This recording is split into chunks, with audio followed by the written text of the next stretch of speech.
El circ és un camí que et permet descobrir-te a tu mateixa alhora que aprens a exposar-te.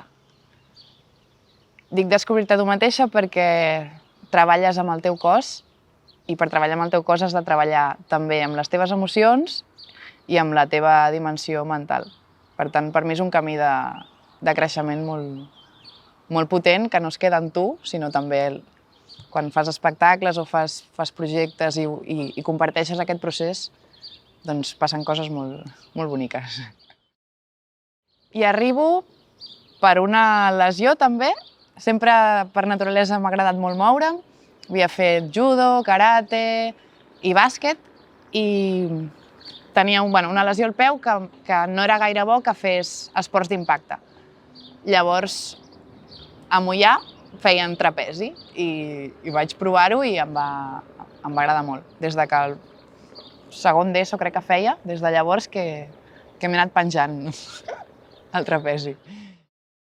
Vaig fer primer de forma així com a hobby, trapezi només, i després a la Rogelio Rivel, que és l'escola de circ de Catalunya, doncs em vaig formar allà en circ, no? Que fem verticals, acrobàcia, dansa, teatre, formació d'orientació laboral també. Bueno, una miqueta de... Et donen la base, és una escola preparatòria perquè després puguis seguir en escoles superiors o ja tenir una base per construir els teus espectacles o els teus projectes. Em va agradar molt perquè em vaig poder focalitzar només amb el món dels aeris. Va ser quan vaig començar a posar també el cos més al límit. De fet, la directora era molt dura i ens feia també fer exercicis com amb silenci, també sense escoltar una mica el límit físic, no? Llavors, amb el circ és una cosa que encara tenim pendent i que estem reeducant, com et cuides el cos. I sí, el més difícil encara ens encanta, el risc també, però a costa de què, no? I després de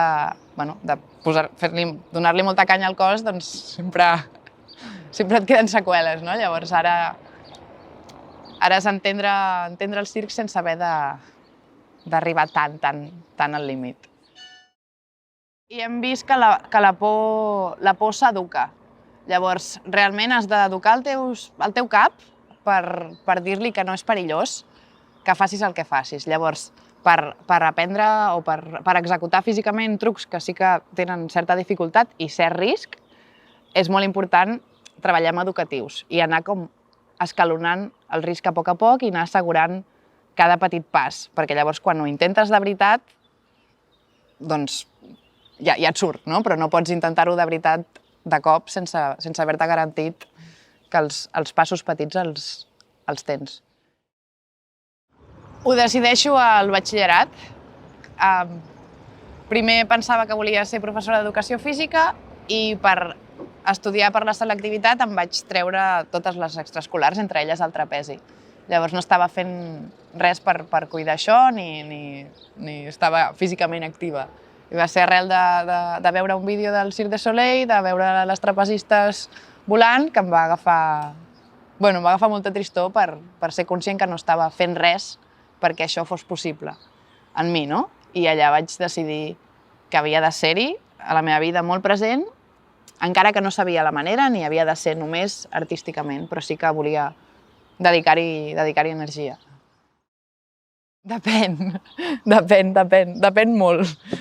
L'ideal és que cada setmana hagis entrenat una mica, una hora, dues, però també el fet de donar classes, i si dono classes per adults, també aprofito el seu escalfament i també el faig jo. Dins del món del circ, la Cata Guayo és una artista de circ que m'agrada molt com treballa amb el trapezi. De fet, deconstrueix la tècnica. Si tirem enrere, el circ clàssic, a nivell de tècnica, era el tachant, era fer una figura i mostrar-ho, no? I ara, últimament, doncs, les figures o el virtuosisme tècnic s'està posant al servei del que es vulgui comunicar de la dimensió interior. Llavors, amb la Cata em vaig formant a vegades i és una referent per mi. Amb el circ el que va passar, que crec que va ser l'esquerda una miqueta de passar del circ tradicional, de la imatge de la carpa ambulant a una carpa més cuidada, jo crec que va ser amb el Cirque du Soleil, que van crear un univers, una estètica, no? I un virtuosisme tècnic que estava connectat amb un ambient molt concret, bueno, molt oníric.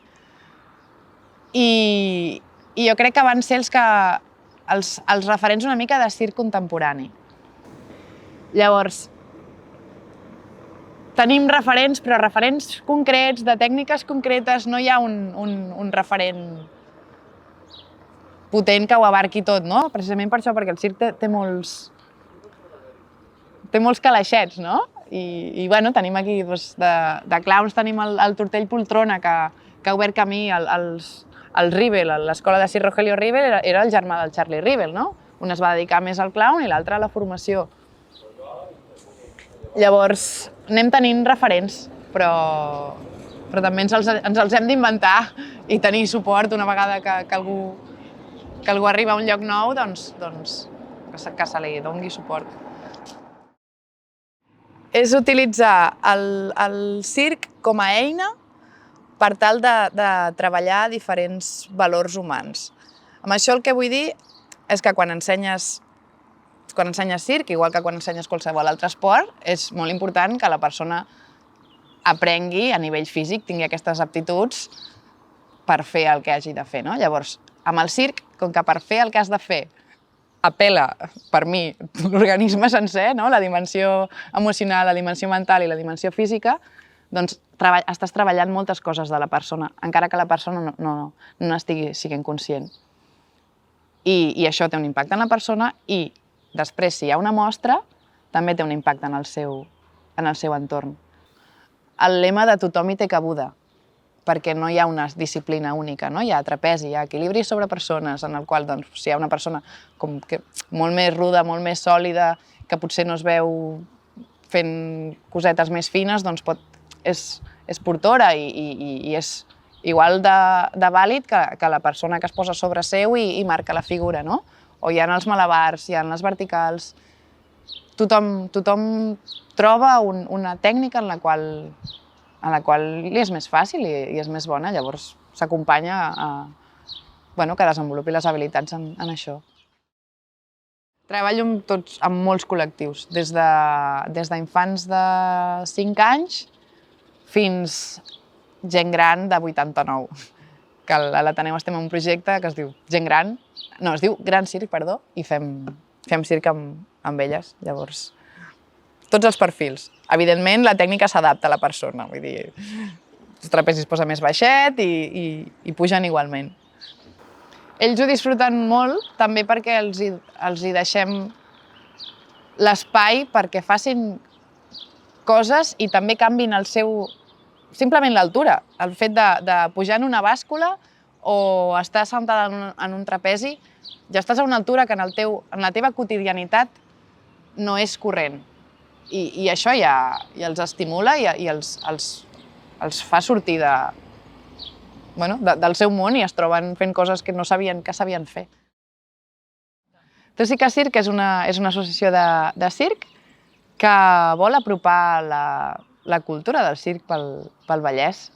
Llavors, perquè això passi, és important que formem també les persones en tècniques de circ, que es creï aquesta passió i alhora apropar espectacles, ja sigui d'artistes locals o no, però que la gent comenci a veure més espectacles de circ per anar marxant del paradigma que el circ és un pallasso o és un elefant, veure que el circ són un munt de tècniques barrejades i també hi ha teatre, també hi ha dansa. Col·lectiva Cònica és una companyia de circ de dones que vam estrenar un espectacle que es diu La punta de mi nariz. De fet, elles segueixen, jo per la lesió vaig deixar-ho, però és un projecte molt bonic perquè són de diferents llocs, o sigui, Itàlia, Galícia, Catalunya i País Basc. I vam fer un espectacle d'equilibri sobre persones, de Portés, que es diu. Per Madrid, França i Catalunya, País Basc, Sevilla, per la península va voltant i tant. Es pot viure, i ara potser la cago, però m'és igual, crec que de qualsevol cosa que de veritat t'agradi i t'ho creguis i puguis dedicar-li energia. I no tancar-te en una especificitat de la teva passió, sinó ampliar-la. Realment, si li dediques energia, el camí va sortint. Jo que ho fio, en això. Hi ha una imatge una miqueta com més deixada o de persona no seriosa o que no té les coses molt clares, no? I realment, quan coneixes persones que fan circ, ho han de tenir molt clar, perquè si no, no et poses a fer flexions cada dia o és sacrificat, però alhora que és sacrificat és un món molt passional. Però a poc s'està posicionant més. De fet, tenim la Fira de Trapezi de Reus, que posiciona el circ. És una fira gairebé principalment de circ. A Tàrrega també es veu bastant de circ. Al Mercat de les Flors també s'està programant circ. Com que està arribant. Crec que la base és culturitzant això i que hi haguessin... que els ajuntaments programessin més circ i facilitessin més espais per la formació d'això. Mai es programen suficients i moltes vegades no cal cap excusa per programar. No ens cal que hi hagi un marc de, és la festivitat de... No, com que ens falta la cultura a tothom d'anar a veure espectacles. Així com sí que anar al cine és més corrent, anar al teatre o anar a veure un espectacle de circ no és tan corrent. Llavors, jo crec que si hi hagués més oferta i que els projectes estiguessin més financiats o no fos tan car dedicar-t'hi, seria més fàcil, tot una mica. Sí, hi ha una tendència natural al compartir i a la comunitat. Això sí que hi és, i de fet és molt bonic perquè es veu quan fas proves de circ per entrar a escoles, no sents aquesta compatibilitat, que evidentment segur que hi és, no estic dient que no hi sigui, però hi ha una cura a la persona de l'altre. Jo crec que això ho fa el fet que generalment treballes amb el cos de l'altre. I el cos és una eina que també s'ha de cuidar. I amb això fas vincle, també, no? I no m'atreviria a estigmatitzar o a etiquetar un perfil concret, però sí que hi ha una tendència, no? Una tendència a la comunitat, una tendència a l'atreviment, perquè realment és gent que li agrada fer coses que es posen en risc, no? Llavors això s'ha de canalitzar. Has de fer circ o has de fer puenting, no? Hi ha aquesta necessitat de l'adrenalina, sí que hi és, amb tothom. Sí, i el fet de que no t'incomodi exposar-te. Això també, si et dediques a la part artística, Que per mi, ara mateix, no hi ha cap carrera universitària ni cap estudi que sigui garantia que et puguis dedicar a això. Llavors, més enllà de que sigui el circ o sigui qualsevol cosa, crec que l'important és que l'infant, de veritat, conegui allò que li agrada, perquè allò que li agrada és que la feina t'hi passes moltes hores. Llavors, jo segueixo pensant que és important que trobis una miqueta el que t'agrada, estàs una mica còmode i tens una mica de talent. Tampoc cal que siguis un geni, simplement que ho vagis intentant, no? Perquè puguin descobrir de veritat el que implica. No només ai, que bonic, perquè a mi també m'ho diuen, ostres, i el bolo aquest quan cobres? Dic, bueno, el bolo el cobro bé, però darrere d'aquest bolo hi ha 2 anys, per exemple, que no estan pagats tots aquests anys, no? Llavors, realment és que el sacrifici que has de fer et compensi en tots els sentits. Ara m'heu enganxat a un bon moment perquè estic engegant 2 projectes artístics. Un és amb una companyia que es diu Badox, que estic amb un noi que ell fa corda llisa i jo faig trapezi fix.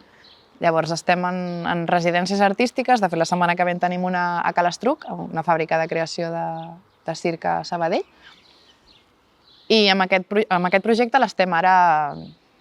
Està, diguéssim, a la fase inicial, al qual tenim la idea i hem fet algunes residències, però hem de netejar i generar més material. I per altra banda estic amb una altra companyia que es diu Arrels al Cel, amb una altra noia també trapezista, que també ha patit bastantes lesions. Llavors, això ens ha unit i ens fa voler parlar d'aquesta realitat i de tots els dolors que no es veuen, però d'una forma artística. Volem aprofitar l'avinentesa dels drames físics per explorar-los fins al final i posar-los en escena i no parlar de l'anècdota de la teva lesió en si, sinó parlar del concepte, que és el dolor, que no es veu.